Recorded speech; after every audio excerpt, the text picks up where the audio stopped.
All right, that is Matt Lorenz, otherwise known as the Suitcase Junket, here on WNCW, visiting us from, I think, Amherst, Massachusetts. You living there? Yep. Cool. Well, welcome back to North Carolina. Thanks for having me in. You're here at the Tuck Fest in Charlotte a little bit ago, I guess a couple, 3 weeks ago. 3 weeks, yep. And on a big old Southeast tour? Yeah, it was a nice, I'd sort of done the New England release shows and figured I'd come down south and remind myself of some folks. Made it all the way out to Austin and down to New Orleans and everywhere in between. Cool. All right. And back in our area, not just for this amazing session this morning, but the Songsmith Gathering in Brevard. Yeah. I don't know what you know about that, but it's second year running, focus on various singer-songwriters. A guy named David Crosby is playing later in the evening. That name rings a bell. I've been looking. I have to look him up. He was part of some law firm or something back in the 60s, I think. Yeah. Anyway, he's there, and some other cool acts, and you'll be there Saturday afternoon. I don't remember what time. Me either, but I think it's in the evening. Yeah, okay, cool. Yeah. It gets underway earlier and then runs through the evening. So, Suitcase Junket, so much to talk about. Your name, the various instruments you have here, which I wish folks could see in Radioland, which actually they can because we're doing the Facebook video right now. Oh, nice. I want to talk about your cool blues, psychedelic blues kind of backdrop. Yeah. But really what I got to start talking about is the sound that people were hearing there from your throat. The overtones. Yeah, was it the Tuvan Mongolian throat singing thing? Yeah, I didn't learn it from Mongolians or Tuvans, but I kind of, the full story is I took a class, a South Indian cooking class when I was in college to try and, become a better person. And it didn't work, but I learned some what they call retroflex syllables in whatever language that was. So if you say the letter R, you put the tip of your tongue on the roof of your mouth. It's certain pronunciations like that. And I was driving in the car, trying out new mouth shapes like you do, and singing and, carrying on, and sort of heard this really quiet overtone. I was making this one shape and chased it pretty much just in the car for about 5 years, and then started working it into the sound and getting a little more control over it. And I kind of liken it to the sonic equivalent of light through a prism. You're humming a note, you're making a shape with your tongue in your mouth that basically acts sort of as the prism, and then the overtones that come out are sort of like a rainbow in that they're the same relative to the note that you're singing every time. So it's the way that music breaks, Yeah. Multitonal, I guess, is a way to call it? Yeah, polyphonic singing, Polyphonic. overtone singing. There's a few different handles for it. The guy I feel most connected to with it was a cowboy singer in the 1920s named Arthur Miles, and he's got one recording, Lonesome Cowboy or something like that. It's a long story song on 78 record. Yeah. And he sings all high and lonesome, and he yodels a little bit, and then he does the same overtone thing. So I feel like he's a sort of a musical uncle of some kind. Yeah, I forget about that it's not just from there on the steppes of Asia and all where this has happened, Mongolia, but we've had it here in our own out west cowboy tradition. It crops up all across the globe, and I feel like when I figured out how to do it, I joined some old human club. It's like as long as there have been fires to sit around, people have been doing it. But in places like Tuva, it's famous because they've made an entire musical tradition out of it. Every kind of overtone singing you can imagine, they pretty much have it down. Yeah. Is this, do you incorporate it into a few tunes, or is it just this first one? It's a little bit maybe less prominent than it was in the beginning, and I try not to overdo it too much. So usually, per album, it probably makes it onto 2 or 3, 4 tops. All right, yeah. Got to know the limit, Yeah, you don't want to be annoying with it. But I used to, joke around that I was like, I'd do anything not to play the harmonica. Okay. I don't make that joke that much because I don't actually mind the harmonica, and I felt like I was, unnecessarily disparaging a whole part of the population. Right. So, Well, bringing in an eccentric sound, doing something a little bit different sonically, I mean, that is part of your MO, it seems, because, again, I want folks to see all the different things here. For instance, what all were you playing besides a cool fuzzed-out guitar on that tune there? Yeah, well, basically, I'm sitting on a suitcase as a bass drum, playing it with my right heel, right toe is on the hi-hat. Right toe is also on this box of bones and silverware, which it was a visual art box that I had for making stuff, and I dropped it one day, and I was like, you sound amazing. You're coming with me. How do I make you drop on command? And then on the left toe, there's a baby shoe hitting a gas can. And the baby shoe is actually pretty essential for that sound, for the sound of innocence. Right. That's not true. That's a joke. But it's true that there's something about the large surface area that gets a really nice slap. It wasn't, it was an engineer, actually, recording engineer, who came up with the idea. And then on the left heel is a cook pot. Sounds like a cook pot. Also on the left heel, circular saw blade. For helping us to mark the ends of rounds, I guess. And all these sort of can things are just basically rigged up on old chair parts, because a lot of these old, sort of spindleback chairs were made out of, decent hardwood. So they're kind of propped up on those, and, drum pedals are hitting them. So Yeah, I like how you've made them look. Give them a cool look with the old vintage chairs. Yeah, I mean, most broken chairs look old, and Yeah. I didn't have to do much distressing. Yeah, but it doesn't mean they're dead yet. You can recycle and upgrade them in this case, maybe. Yeah, and it's fun watching them wear, because there's they're used repetitively. That there's these really interesting kind of wear marks. That if someone finds these in the future, down the line, they'd be like, "What? Why? Why was a chair wearing out like this?" Yeah. Cool. It's the Suitcase Junket here on WNCW, who is actually sitting on a suitcase. Maybe we'll, I think so anyway. Maybe we'll learn more about that after we hear another. High beams from the Suitcase Junket here on WNCW, a live session on a Thursday morning. He's in the area for the Songsmith Gathering in Brevard this Saturday. Maybe some, I don't know if you got any other little pop-up things or if you little house concerts got thrown together. That's a good idea. I don't yet. Okay, yeah. That's it's like anytime I've got a free Friday, I get a little antsy. But the festivals, they have their circumference clauses, and so don't want to have to run away 200 miles to play another show. Yeah. So maybe you got some little downtime here somewhere between Spindale and Brevard for Saturday. We got some thrift shops around here. You might find some more stuff to add to your arsenal. I'm going. Yeah, that's one of my favorite diners and thrift stores is kind of my road schedule. Yeah. Cool. The new release, Mean Dog Trampoline, starts off with that tune. And, to recruit Steve Berlin as your producer, there's a positive move right there. Steve Berlin of Los Lobos, who just has all sorts of musical backgrounds. Yeah, he's fantastic. I opened a couple shows for Lobos, and they're just really great people. And they came and they listened to the set. Their sound guy or whoever was setting up the stage for him was like, called him, was like, "You guys should come check this guy out. I think you're gonna like him." And so that first time they even they called me up to like sing a verse of Bertha with them. No way. For their encore. I was like, Meanwhile, I was like, what do I do with my hands? Like, like, used to being pretty well, occupied. But so Steve, after doing a couple shows together, was like, "Hey man, I don't know what your schedule's like, but it'd be really fun to make a record together." And I was like, "Oh gee, I don't know, Steve." So it was great. I think we'll probably do another one. Yeah, cool. And let's see, it was the record was engineered by Justin Pizzoferrato. Yep. And he's worked with Dinosaur Jr., Speedy Ortiz, and then it was mixed by Vance Powell, who's worked with Jack White and Houndmouth. We know them. And you think about those bands, and I'm thinking I can hear some of that influence on your record. Sure. But I wonder, how much an engineer and a mixer and their bands can influence this sound. Oh, this is, they're a good engineer and a good mixer, to a certain degree. And same with producing. It's like you try to get the essence of what's happening, And I think the most creative aspect of that process probably was Vance. Vance getting all the tracks, and he really adds his own kind of flavor and vibe while sticking within the palette of the project. Steve came in and he was like, I love the songs, and I was like, good, that's what I care most about too. He's like, let's, I want to just like clean them up, make them, sound like they belong on the radio, basically, while still maintaining the kind of sonic palette that makes this what it is. And so as far as Justin goes, he's an amazing engineer, and he's really good at getting the sounds. So he's not bringing necessarily the influence of the Pixies, who he works with, or Jay Mascis, or any of these people that he's one of these guys, who's got a pedigree or whatever. But what makes them good is their ability to take a project, understand what it is, and get the most out of it.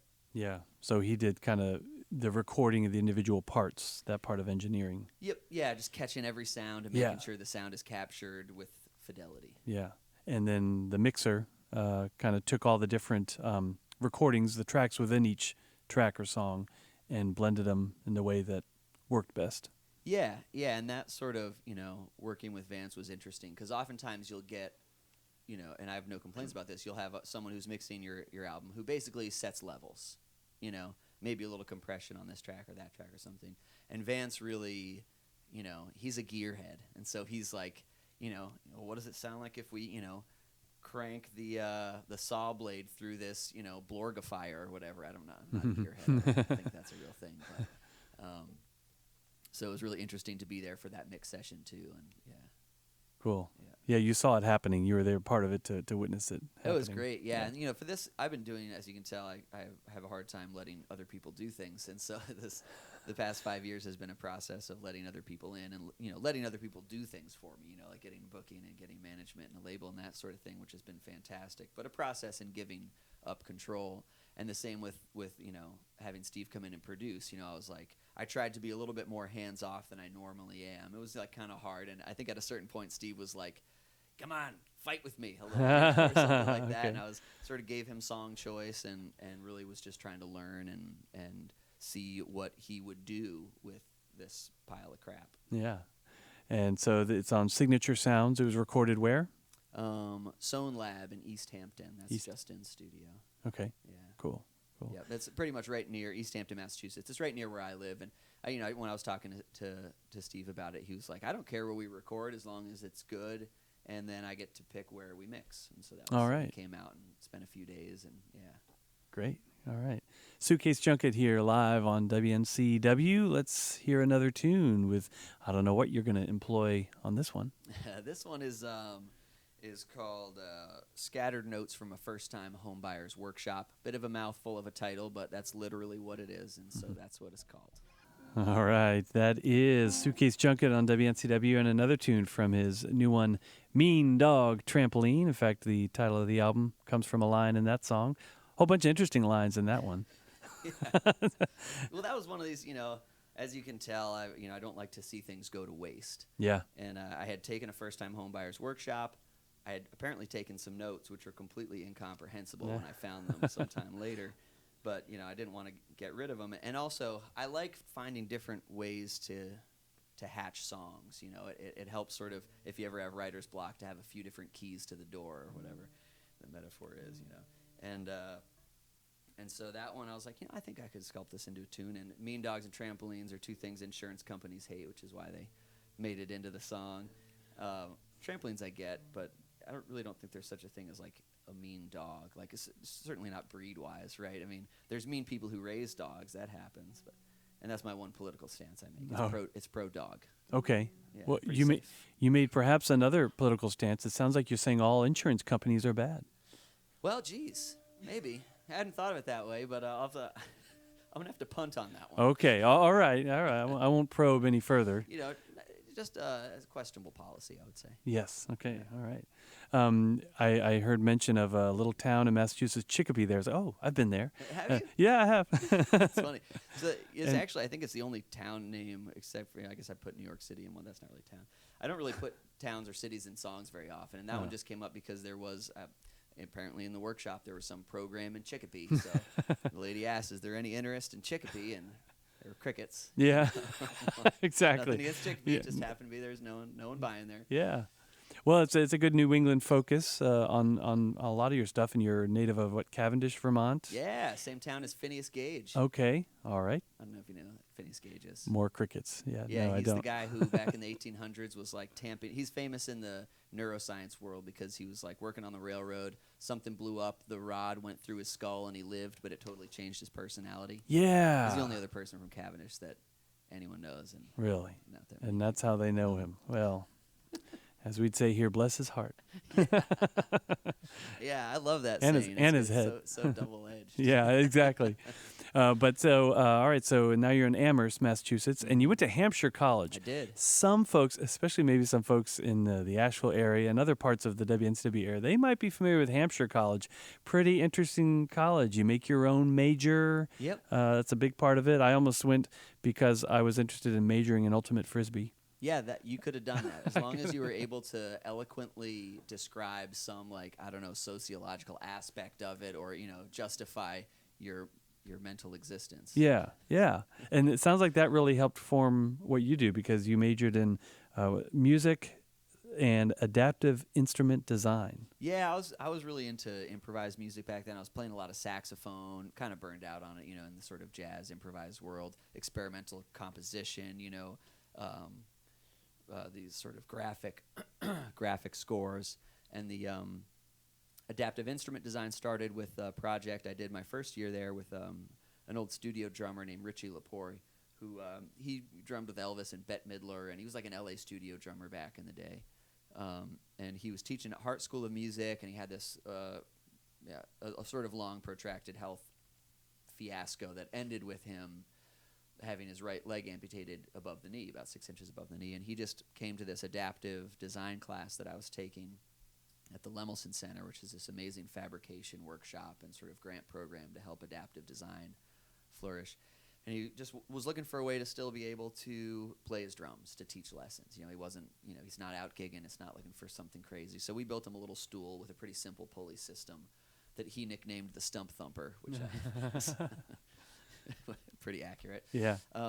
And then I took that to the next degree in just a prototype sort of way, thinking if someone didn't have use of either of their legs, still using simple pulley systems, and so you have a direct connection with the instrument, how you could use sort of elbow motions or sort of shrugging motions to operate the bass drum and hi-hat in a standard drum set. So that certainly informed this kind of setup for me. So innovative.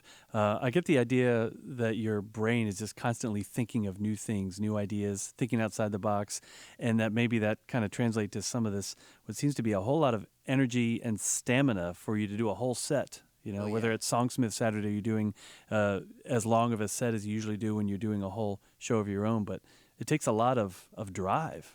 Yeah. I mean, it's my favorite thing to do, so I feel fortunate in that way. And in its best moments, the audience is feeding you a ton of energy back. And I've been playing more festivals, getting pretty hooked on that dance energy, and there's nothing quite like it. And like anything else, you just have to keep doing it for it to, for the sort of stamina to build. But there's some shows, particularly up in Thomas, West Virginia, a little place called the Purple Fiddle. I've been going there for 10 years, and I've got a really just like deep, dedicated kind of crowd, and they like force me into playing like 3-hour-long dance sets. It's amazing, and I don't know how it's possible, but it's just one of those things where, especially as a solo performer, it's just you and the audience, and what you get back from them is what you can give back. So it's a blast. I love it.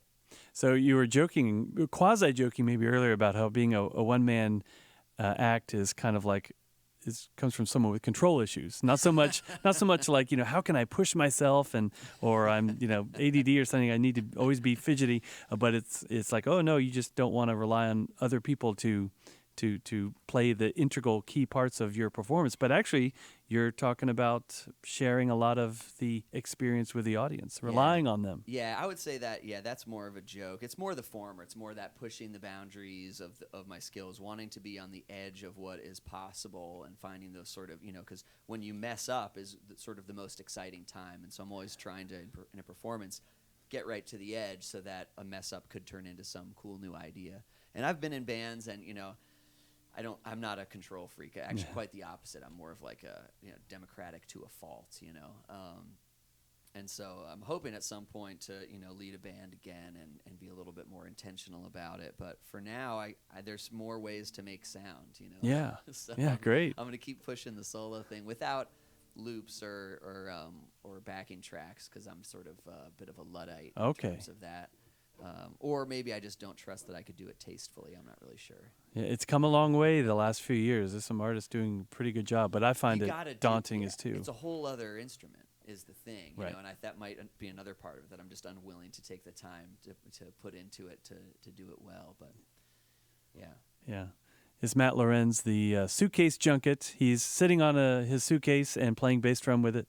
And a junket as in a pleasure excursion, right? So. Yeah, when I first came up with the name for the band, I was like, oh, it's kind of like, I got a lot of sort of junk in the band. I'll call it like some kind of junket, like an octet. And then I looked up the word junket in this little old dictionary that I had, and the first definition was a sweetmeat. And I was like, that sounds okay. Second definition, a pleasure excursion. I was like, sweetmeat pleasure excursion. Yeah. Yes.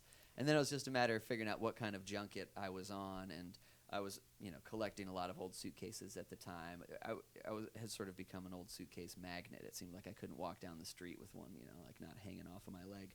So it was sort of an easy, and plus all of the sort of drums and stuff fit inside the suitcase. So it was easy to figure that I was on a suitcase junket. Yeah. Now that I've named it that, there's no going back. You're stuck with it. And here you are in Spindale and then Brevard on Saturday and beyond. Let's hear one more tune. All right. Thanks for having me. This one's called Dandelion Crown. And actually, this is one where I let the band members actually star in the video. So you can check. That's the song, Dandelion Crown. Great song. Great song. Thank From you. Matt Lorenz, who is the Suitcase Junket in our area for a performance this Saturday at the Brevard Music Center. I think all your instruments and whatnot are going to have an interesting sound in the amphitheater there. It's meant for classical symphonies and such, and it makes for a good sound for acoustic instruments and for all that you've got here. So Great. enjoy your time here. Thank you. Thanks for having me in. Thanks for coming on in. Live sessions on WNCW and Studio B are brought to you by Sierra Nevada Brewing Company.